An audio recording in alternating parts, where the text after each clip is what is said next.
So Zora, you have been someone who has been influencing younger generations, especially in the UAE community. You're someone who has set that trend, be it in fashion, be it in lifestyle, be it in working with trending audio, trending video. You ask, you have everything with you. So content creation is one such industry which keeps changing. There are new trends every day. So how, as a presenter, as a content creator, you keep yourself updated and you're there with the industry? Mhm. So I keep telling everyone who asks me about content creation. So this is one thing that I say. Number one, I don't like the term influencer. I'm not really that person. Hey guys, I'm here to do this, and I cannot do that. I'm not that person. Have you ever seen any of my No. videos, any of my stories where I'm doing that? I cannot. Yeah. I know the work that I do influences people, which I'm really, really glad about. But I'm not someone who can take up that tone Correct. and say, do this, do that for me. Because if I know people are going to like something that I do, I don't really have to convince them that hard. Yeah. I can just show them what I'm doing and they like it whether or not it interests them. So first of all, I don't really like the term influencer. I'm a content creator. I love creating content. It is something that I think I have to thank COVID for. Okay. Ever since COVID happened and we were in the lockdown and nothing else to do, I discovered like I liked video editing. How about I make videos on myself, edit them, and put them up? So that's how I started creating videos, creating content, and then it became a habit for me. It became a hobby and a habit for me eventually. And I knew this was something that I wanted to do. I think I made the right decision because where the world is headed today in this whole new digital age, I think every other medium or media can die, but digital won't. Social media won't. Social media is something that the Gen Z will not let die. Right. So when you say I've been influencing younger generations, you make me sound like I'm 200 No, years you're old. not. You're not. But no, yes, that is the aim. That is what I want to do. That is what I wish to do with everything that I create for my social media, that I influence someone in some or the other way. Content creation for me is not rocket science. You don't really have to break your head with it. Like, oh my, a lot of times I feel influencers try to mislead other people watching by saying things like, you think content creation is so easy, it's so difficult, we have to do this and that and that. I have a team of so many people doing this and blah.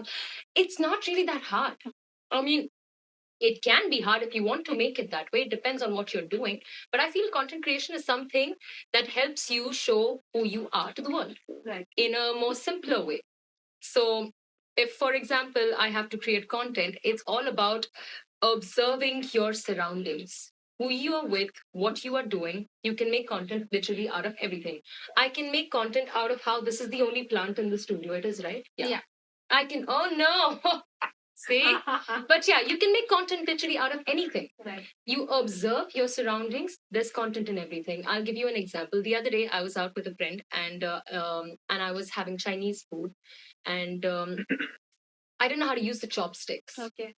And my friend, who's now my husband, was eating his noodles like a pro, and I just kept looking like a very out of place person. Like, can I get my fork and knife? Yeah.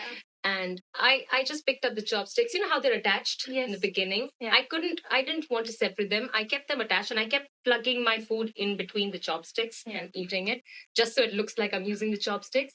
And I said, I can't be the only person who does not know how to use the chopsticks. There've got to be more people who relate with me. I made content out of it.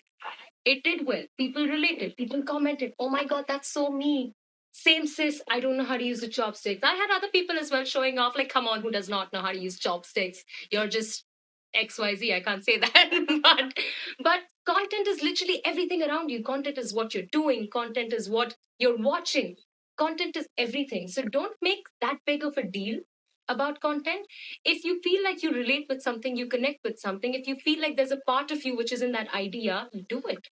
No need to overanalyze, no need to overthink. Go for it. And that's exactly what reflects in my work. When I like something, I go for it. Obviously, getting the knack of what kind of music to use, what kind of captions, and all that, it takes a little bit of time. You just have to make sure that you're absorbing all of that information on a daily basis, not simply scrolling because you're bored. Yeah. Like, I'm having my soup. That's not information being absorbed. That's information just filling up your time. Correct. So let that be absorbed by your brain, by your senses, because then that stays at the back of your head. I watched something, maybe I can try that out myself. I did that. I did that. I learned as much as I could on my own. Or honestly, this is something that I'm also very proud of. There are a lot of skills that I've acquired on my own. I saw something, I liked it, and I said, I want to do this. And I learned it on my own. Fashion design was something that I learned on my own. I used to scribble behind my question papers in school. So my exam paper would come, I would finish my exam in a hurry just so I could draw and sketch behind my question paper. Okay. And that's how I got my interest in fashion design. I still did continue to draw and sketch. I have my own book, and that's a skill that I will never let go of. I learned it on my own. It took too much time and effort, and I never want to forget or let that pass. Likewise, TV happened, radio happened. Of course, I have Manipal to thank, because that's where that's where I got the idea. That's where the idea was born. This is exactly where the idea was born, where I was seated on that chair and I gave my first trial shot. This is Zohra Ameen from Manipal Dubai TV. This is literally what I said. And this is Zohra Ameen from Manipal Dubai TV. We used to do this film festival, DIF, Dubai International Film Festival. Yes, yeah. And I was one of the first to be sent to cover those events. And I still have the lines memorized. What I used to say with cameraman Vishnu Ashekar, this is Zohra Ameen for Manipal Dubai TV. And the confidence that I had when I said that, it gives me the chills. It's a version of that I have adapted over the years. So Mahe stayed in my heart. Something else replaced the words. Right.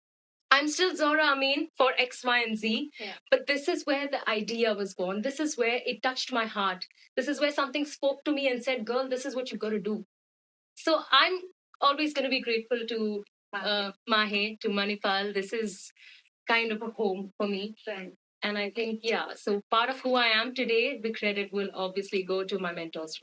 Thank you. And that means a lot to us, especially, seeing someone who graduated from Mahe and doing amazing work in the industry, that makes us proud.